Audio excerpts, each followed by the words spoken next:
I have no control over myself.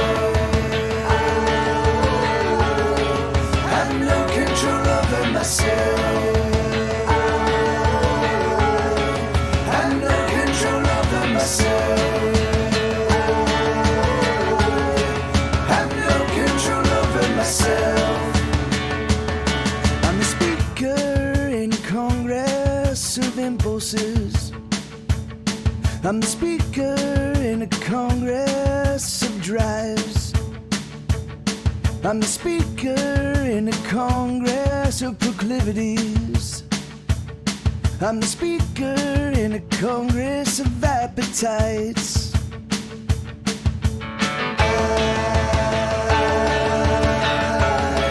I have no control over myself.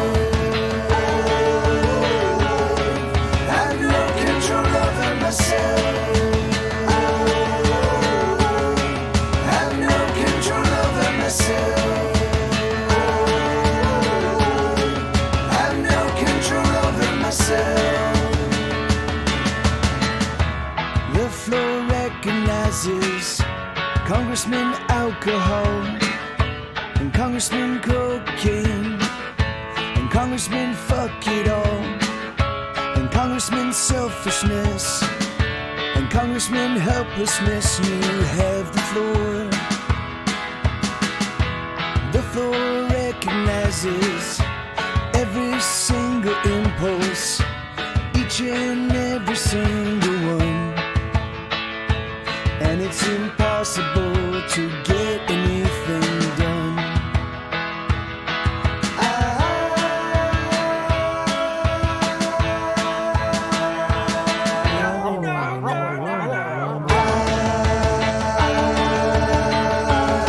I have no control over myself.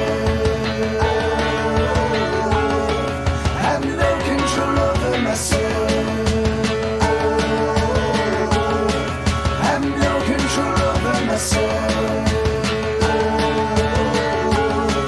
have no control over myself.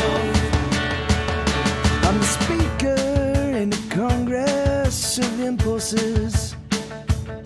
I'm the speaker in the Congress of desires.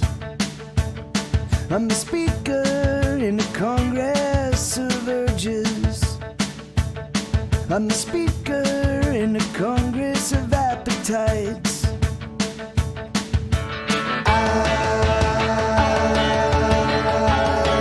have no control over myself. I have no control over myself. I have no control over myself. I have no control over myself. I have no control over myself. I have no control over myself.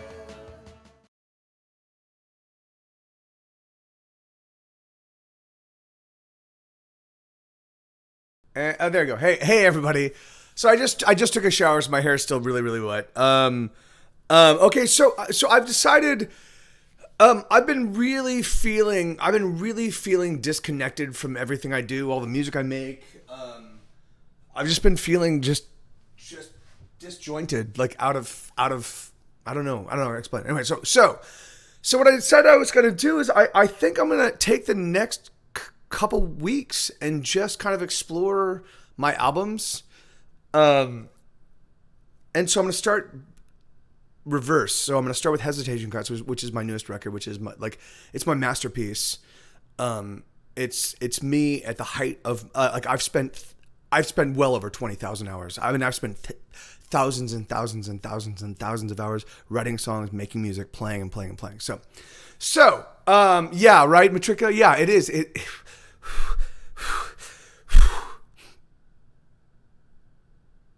It's been really, anyway.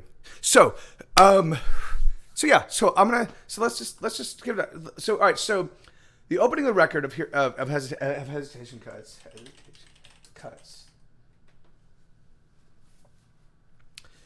The opening, really, dude, really. iTunes is so fucking slow. Like, it's just whatever. Okay, so all right, so Hesitation Cuts is a giant record, and I wrote it in 2018. I started the way I normally do. I started in January and wrote a fuck ton of songs. I wrote for like 3 or 4 months. And I wrote Monday through Friday, which is my normal MO. Like when I'm writing it for a new record, I just go, okay, every single day I'm gonna get up and I'm gonna write a song, you know. And hey, Maureen, how you doing? I'm okay. I'm all right. I'm barely all right, but I'm all right. But all right,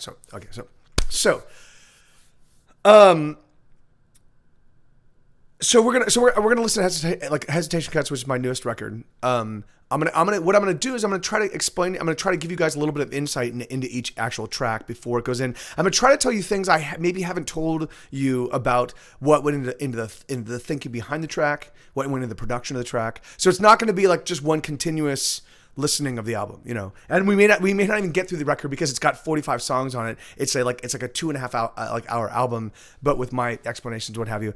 If that's not something you're into, I totally get it. Don't worry. Don't even sweat it. But I really need to. I just need to find a way to reconnect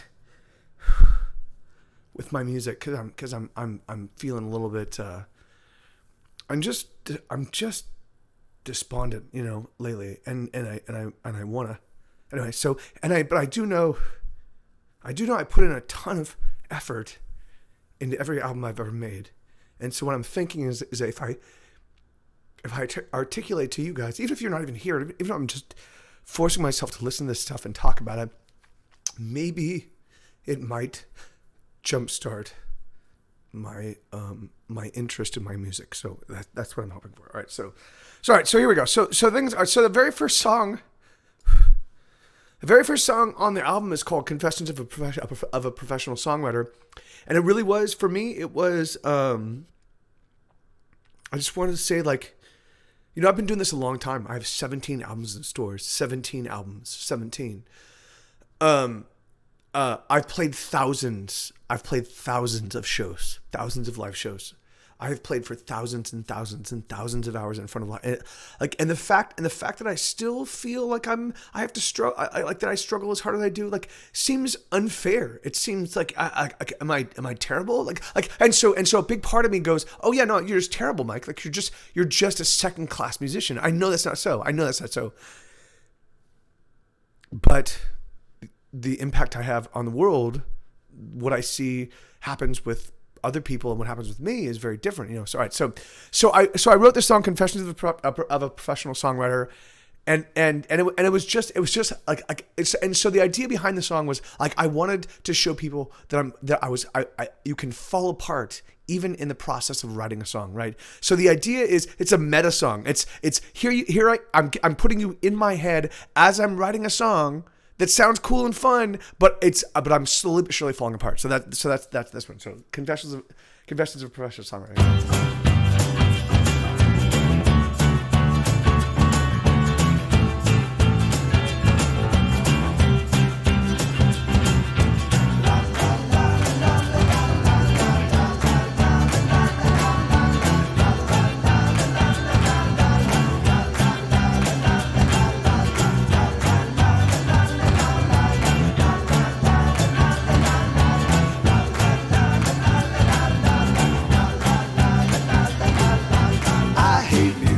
I hate everything, I hate music, I hate everything, I hate music, I hate everything, I hate music, I hate everything. It's true, I do, it's true, I do, it's true, I do, I truly do. I hate music, I hate being broke, I hate music, oh I wanna choke. I hate music, I hate everything, I hate music, hate the songs I sing. It's true, I do, it's true, I do, it's true, I do, I surely do. Why can't I write some songs to pay my bills? Oh, I'm only getting poorer, yes, I'm only getting poorer. Oh, why can't I write some songs to pay my bills? Oh, I'm only getting